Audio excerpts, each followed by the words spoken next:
Everyone, आज के इस वीडियो के अंदर हम बात करेंगे गाउट के ऊपर, गाउटी आर्थराइटिस के ऊपर कि गाउट क्या है। अब इस वीडियो को शुरू करने से पहले अगर आप लोगों ने हमारा चैनल सब्सक्राइब नहीं किया तो चैनल जरूर सब्सक्राइब कर लें, वीडियो को लाइक भी कर लें और शेयर भी कर लें, और साथ में जो बेल आइकन है उसको भी जरूर हिट कर लें ताकि जो न्यू आने वाली वीडियोस हैं वो आपको आसानी से मिलती रहे। अब हम यहाँ पे ये देखते हैं कि गाउटी आर्थराइटिस या गाउट जो है ये क्या है, ये डिजीज क्या है। इसके अंदर क्या होता है कि आपका जो ब्लड के अंदर आपके जो यूरिक एसिड का लेवल है वो बढ़ना शुरू होता है। जब यूरिक एसिड का जो लेवल है आपके ब्लड के अंदर किसी भी कॉज की वजह से बढ़ता है तो वो जो ब्लड का यूरिक एसिड लेवल बढ़ा हुआ है वो आपके जॉइंट्स के अंदर, आपकी किडनी के अंदर जाकर जमा होना शुरू होता है, डिपॉजिट होना शुरू हो जाता है। जब ये जॉइंट्स के अंदर जाकर डिपॉजिट होता है तो ये क्रिस्टल्स की फॉर्म के अंदर वहाँ पे जमा होना शुरू होता है। जो ये क्रिस्टल्स हैं ये नीडल शेप्ड होते हैं। तो जब ये नीडल शेप्ड यूरिक एसिड के जो क्रिस्टल्स हैं ये वहाँ पे डिपॉजिट होते हैं आपके जॉइंट्स के अंदर, जोड़ों के अंदर और आपकी किडनी के अंदर। तो ये किडनी के अंदर स्टोन काज करते हैं,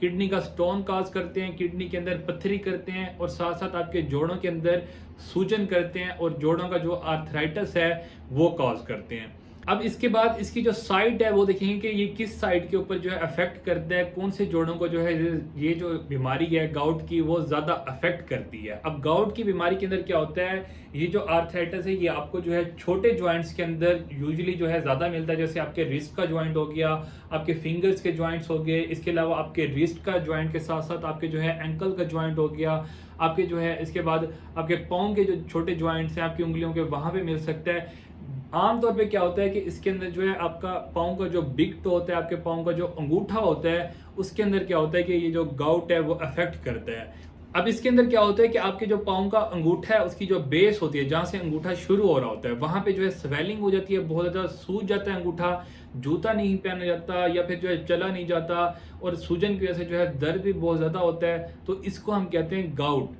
अब वहाँ पे जो है यूरिक एसिड असल में डिपॉजिट हो जाता है और डिपोजिशन की वजह से क्या होता है कि वहाँ पे स्वेलिंग हो जाती है और इन्फ्लेमेशन स्टार्ट हो जाती है। तो जिसकी वजह से क्या होता है कि आपके जो जॉइंट हैं, जोड़ हैं, वो अफेक्ट होना शुरू हो जाते हैं। अब जब ये यूरिक एसिड के जो क्रिस्टल्स हैं ये आपके जॉइंट्स के अंदर डिपॉजिट होते हैं और साथ में इन्फ्लेमेशन, जो सूजन का जो अमल है वो स्टार्ट होता है, तो आपकी जो बॉडी के कुछ सेल्स हैं वहाँ पे जब जाते हैं इन्फ्लेमेटरी सेल्स, तो ये आपके जो जॉइंट है, जॉइंट का जो जोड़ का जो हिस्सा है, ठीक है, आपकी जो बोन्स है वहाँ पे उनको भी अफेक्ट करती है। उनकी जो इंट्रा आर्टिकुलर जो कार्टिलेज है, जो इंट्रा आर्टिकुलर स्ट्रक्चर है, जो फ्लूइड है उसको अफेक्ट करती है और उसके से क्या होता है कि आपके जोड़ों के अंदर जो है परमानेंटली जो है डिस्टोर्शन या परमानेंटली जो है जोड़ डैमेज होना शुरू होते हैं और जो नॉर्मल स्ट्रक्चर होता है वो डैमेज होकर जो है इन्फ्लेमेशन काज करता है और लंबे अरसे तक क्या होता है कि पेशेंट को पेन और जो है इसके अंदर जो है क्रोनिक कंडीशन के अंदर चला जाता है पेशेंट। अब इसके बाद हम देख लेते हैं कि इसकी जो कॉजेज हैं, जो वजूहात हैं वो क्या है। गाउट के अंदर क्या होता है कि सबसे बड़ी जो कॉज है वो यही है कि आपकी जो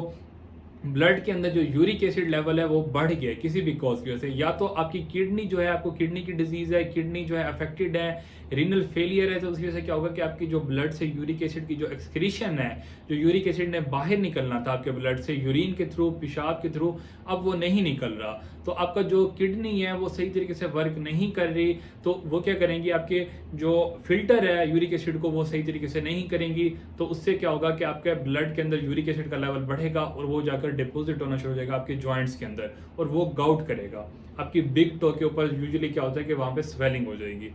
इसके बाद दूसरे नंबर पे क्या होता है कि अगर पेशेंट जो है हाइपरटेंशन का है, ब्लड प्रेशर हाई रहता है, या फिर जो है पेशेंट जो है डायबिटीज का है, या पेशेंट जो है ओबीज है, या फिर जो है पेशेंट अल्कोहलिक है, या जो है इसके अलावा पेशेंट जो है अगर बहुत ज़्यादा जो है खुराक का इस्तेमाल करता है जिसके अंदर जो है फ्रक्टोज या फिर जिसे हम कहते हैं कि जूसेस, जो डब्बे वाले जूसेस होते हैं उसका इस्तेमाल कर रहा है स्ट्रिक्ट डाइट के अंदर, कि प्रोटीन वाली जो डाइट है वो जो है अगर स्ट्रिक्ट है आपकी, कि आप लोग जो है बहुत ज़्यादा मीट का इस्तेमाल कर रहे हैं, रेड मीट का इस्तेमाल कर रहे हैं, या फिर जो है बहुत ज़्यादा फिश का इस्तेमाल कर रहे हैं, तो आप लोग जब प्रोटीन लेते हैं, हाई डोज के अंदर प्रोटीन लेते हैं, एनिमल प्रोटीन लेते हैं, बार बार जो है स्ट्रिक्ट प्रोटीन डाइट लेना शुरू कर देते हैं, तो उससे क्या होता है कि आपका जो ब्लड के अंदर जो यूरिक एसिड का लेवल है वो किस तरीके से बढ़ता है कि आपके जो कंपोनेंट्स हैं प्रोटीन के जो है जब वो टूटती है तो उनमें से एक कंपोनेंट मिलता है ब्लड के अंदर, वो हमें जो है किसके अंदर, प्यूरिन की फॉर्म के अंदर। जो प्यूरिन्स होती हैं ये एक तरह का केमिकल है, जब ये टूटता है तो इससे क्या मिलता है, हमारे पास